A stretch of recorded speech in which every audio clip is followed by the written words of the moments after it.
मेरे हुजूर के चचा हैं। ओहद के मैदान में अल्लाह के हबीब सल्लल्लाहु अलैहि वसल्लम अपने सहाबा को लेकर के आए। अगर ओहद का ही जिक्र आ गया तो ओहद की ये जंग है इस्लामी दूसरी जंग, बड़ी दूसरी जंग। इस जंग का मंजर भी बड़ा अजीब है। अगर मेरी माएँ और बहनें भी हैं तो उनसे भी मैं ये बात अर्ज करना चाहता हूं। जब मक्के के काफिर मैदान ओहद में जमा हो गए तो अल्लाह के हबीब ने हजरत बिलाल से कहा, बिलाल जाओ और जाकर मदीने की गलियों में ऐलान कर दो कि सोने वाले बिस्तर छोड़ दें, अल्लाह की इबादत करने वाले नफल इबादत इस वक्त तर्क कर दें, कारोबार वाले कारोबार बंद कर दें और अल्लाह के दीन की खातिर रसूल पाक के कदमों में अपनी जान कुर्बान करने के लिए पहुंच जाएं। मैं हज़रत अमीर हमजा की शहादत पढ़ने से पहले थोड़ा सा ओहद का पस मंजर पढ़ने लगा हूं ताकि हुजूर की आमद का मकसद मेरे जवानों के जहन और दिमाग में आए। बिलाल हबशी रात का आखिरी पहर है, रात के आखिरी पहर में ऐलान कर रहे हैं। ऐलान करते करते बिलाल एक बेवा के मकान के करीब से गुजरे। बहुत इश्क रसूल का दावा है आपको और मुझे। आशिक रसूल यूं होते हैं, आशिकान रसूल की पहचान यूं होती है। कैसे वो शाक थे। हजरत बिलाल रात के आखिरी पहर में एक बेवा के मकान के करीब से गुजरे। सोने वालों उठो, हुजूर याद कर रहे हैं। रोने वालों बिस्तर पर आंसुओं की सौगात पेश करने वालों चलो, हुजूर याद कर रहे हैं। मेरे आका अलैहिस्सलाम का मुनादी ऐलान करते हुए गुजर रहा है। ऐसे में बेवा खातून के कानों में आवाज आई, उठकर बैठ गई, रोने लगी।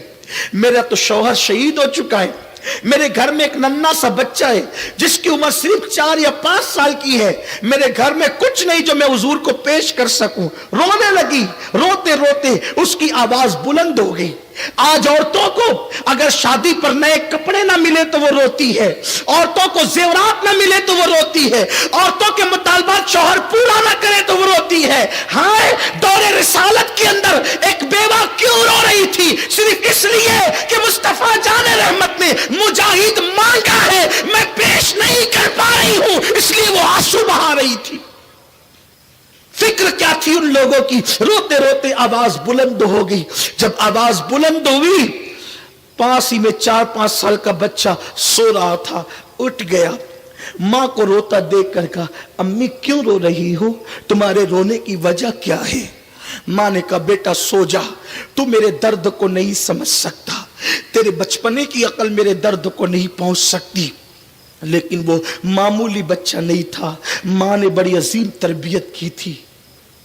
मां की तरबियत बड़ा अजीम दर्जा रखती है। मां ने बड़ी अजीम तरबियत की थी। बच्चे से मां ने कहा, बेटा मेरे दर्द को तेरी अक्ल नहीं पहुंच सकती, सो जा। नन्हे से बच्चे ने कहा, अम्मी ये कैसे हो सकता है कि मेरी मां रोती रहे और मैं सोता रहूं? तुम्हें बताना होगा तुम क्यों रो रही हो। मां ने कहा, बेटा सो जा। फिर बच्चे ने कहा, अम्मी क्या तुम्हें मेरे अब्बा की याद आ रही है? तुम मेरे अब्बू के लिए रो रही हो? कहा, नहीं बेटा, तेरे बाप के लिए नहीं रो रही हूं। रोना इस पर है कि इसी वक्त अभी थोड़ी देर पहले नबी का मुनादी बिलाल ऐलान करते हुए गया है कि ओहद के मैदान में रसूल पाक के गुलाम जान सारी के लिए जा रहे हैं और हुजूर ने मुजाहिदों को तलब फरमाया है। बेटा मेरे पास कोई जवान बेटा होता तो मैं भी शहादत का दूल्हा बनाकर भेज देती, मगर अफसोस मेरे पास जवान बेटा नहीं। इसलिए रो रही हूं कि देने वाले रसूल ने आज तलब किया है जानों का नजराना और हम देने के काबिल न रहे। नन्हे से बच्चे ने कहा, मां तुम्हें मेरे होते हुए रोने की जरूरत क्या है? मुझी को ले चलो और बारगाह रिसालत में पेश कर। 5 साल की उम्र क्या होती है? 4 साल की उम्र क्या होती है?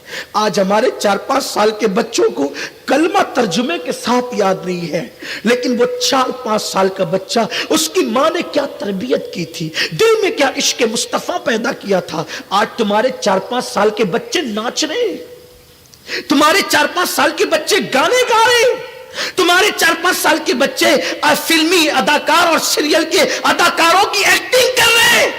रब को क्या मुंह दिखाओगे? हुजूर की मेहनतों के बारे में पूछा जाएगा तो तुम क्या जवाब کی बारगाह में। दीन निकल चुका है घरों से, हमारे घर मगरबी तहजीब के अड्डे बन गए, हमारे घर सिनेमा हॉल बन गए, हमारे घर नाच गानों के अड्डे बन गए, हमारे घरों के अंदर खुले खुले तौर पे अल्लाह रसूल की नाफरमानी हो रही है। हमारी बेटियों के पतले पतले दुपट्टे और वो भी गलों में लटके हुए।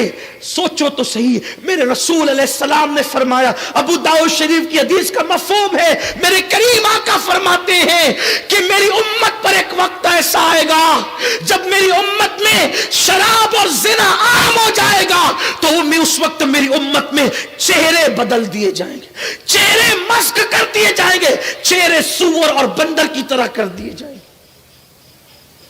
लोगों को जमीन में धंसाया जाएगा।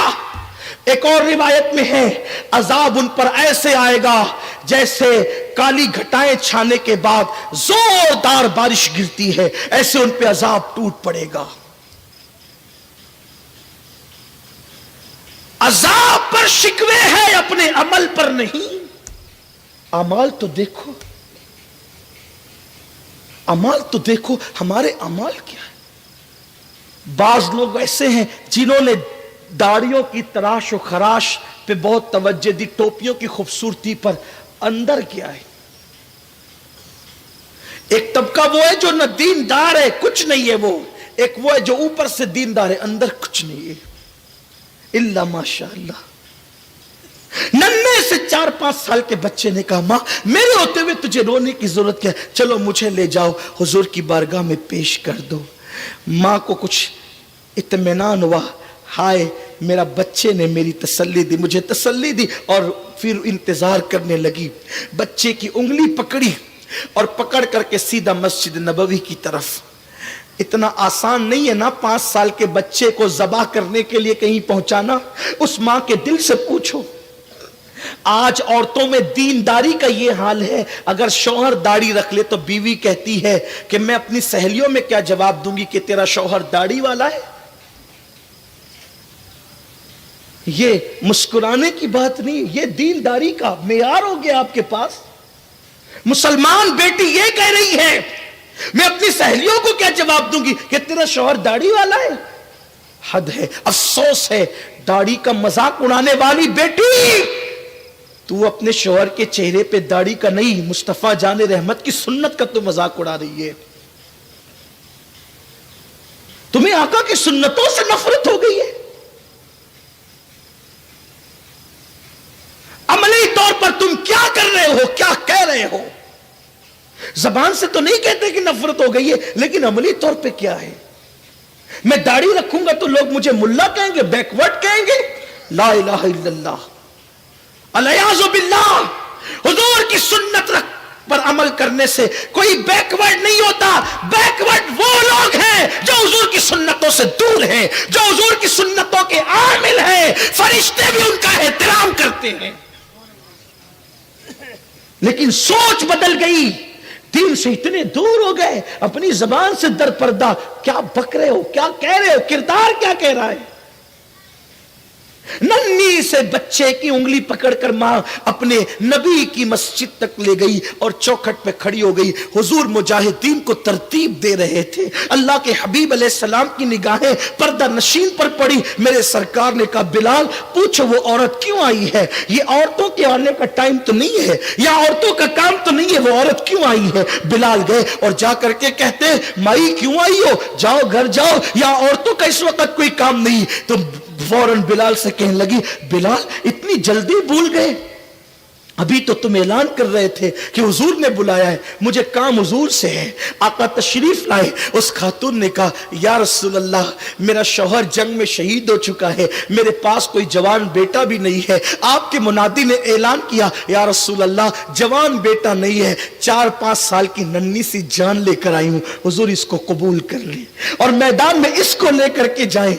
जैसे ही मेरे करीम आका ने उस औरत से ये बात सुनी, बच्चे के सर पे शफकत का हाथ हाथ रखा और सरकार ने फरमाया, ए खातून तेरी नीयत अच्छी है, अल्लाह तुझे अजर अता करेगा।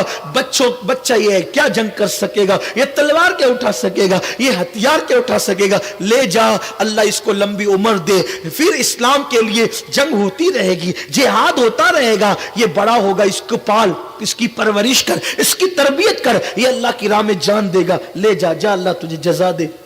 जैसी वो खातून पलटने लगी, बच्चे ने अपनी मां का हाथ छोड़ दिया, मां का हाथ छोड़ दिया और हुजूर की बारगाह में सरकार का हाथ पकड़ के कहने लगा, या रसूल अल्लाह, मेरी मां तो मुझे सोते वक्त ये सुनाती थी कि नबी की चौखट वो चौखट है कि जहां पर जाने वाला कभी महरूम वापस नहीं होता। मेरी माँ ने तो मुझे ये सुनाया, नींद सोते वक्त सुलाते टाइम मेरी माँ ये कहती थी कि नबी की बारगाह में जाने वाला कभी खाली नहीं आता। हुजूर मैं कैसे खाली जा सकता हूँ, आका मैं कैसे खाली जा सकता हूँ। सरकार ये बात तो सच है, मैं तलवार नहीं उठा सकता, औजार नहीं उठा सकता, मैं कुछ नहीं कर सकता, लेकिन या रसूलल्लाह इतना तो कर सकता हूँ कि अगर दुश्मन आपके कदमों की तरफ तीर चलाएगा तो मैं अपना सीना पेश करके आपके कदमों की हिफाजत तो कर सकता हूं। बच्चों में ये जज्बात किसने पैदा किया था, बच्चों में ये जज्बात किसने डाले थे, ये ओहद का एक पस मंजर है। और हल्का सा इशारा उस तरफ भी दे दूं, बिलाल जब ऐलान करते हुए बढ़ते हैं तो एक तरफ तो बेवा का मकान है, दूसरी तरफ पहली रात का दूल्हा अपनी बीवी के साथ वस्ल की लज्जतें उठा रहा है। पहली रात का दूल्हा है, सोचो तो सही, पहली रात का दूल्हा किसे कहते हैं? जिंदगी की सबसे कीमती रात है जिसे शादी की रात कहते हैं। बरसों के हिज्र की तकलीफें उस रात वस्ल की लज्जतों में तब्दील हो जाती है। दिल के आंगन में मुलाकातों के फूल खिलते हैं, सांसों का सांसों से तबादला होता है। इंसान की जिंदगी की बड़ी कीमती रात है, जिंदगी का बड़ा अहम मोड़ है, जिस रात इंसान सारे गम भूल जाता है, यारों की यारी भूल जाता है, रिश्तेदारों की रिश्तेदारी भूल जाता है, उसके सामने तो सिर्फ उसका महबूब होता है, बस और कुछ नहीं। वो रात के लिए वो दुआ करता है कि काश आज की रात कभी खत्म ना हो। लेकिन वारे इश्क रसूल के मतवालो, तुम्हारी अजमतों पर सलाम। जब बिलाल ऐलान करते गुजरे तो पहली रात का दूल्हा जिनका नाम हजरत हंजला है, वो अपनी बीवी को शरब बख्श रहे थे, फौरन अलग हो गए, फौरन अलग हो गए। अपने अल्फाज के जामे में उस हुजरे की मंजर कशी में यूं कर सकता हूं, जब फौरन अलग हुए और अपने बदन पर कपड़े डाल करके तलवार कमर में बांधने लगे तो पीछे से पहली रात की बीवी ने कहा, मेरे सरताज, बचपन की सहेलियां तेरे लिए छोड़ दी, बाबुल का घर तेरे लिए छोड़ दिया, सब कुछ तेरे लिए छोड़ दिया, आज की रात जाने की रात तो नहीं है, आज की रात तो वस्ल की लज्जतें उठाने की रात है, कहां जा रहे हो? तो गोया के उस पहली रात के दूल्हे ने कहा होगा कि मेरे इश्क की राह में दीवार न बन। हम वो लोग हैं राह इश्क में जो दीवार बनता है उस दीवार को तोड़ दिया करते हैं। उस खातून ने कहा था कि आप कहां जा रहे हैं, क्या मुझसे बड़ा भी कोई महबूब है जिसके पास आप जा रहे हैं?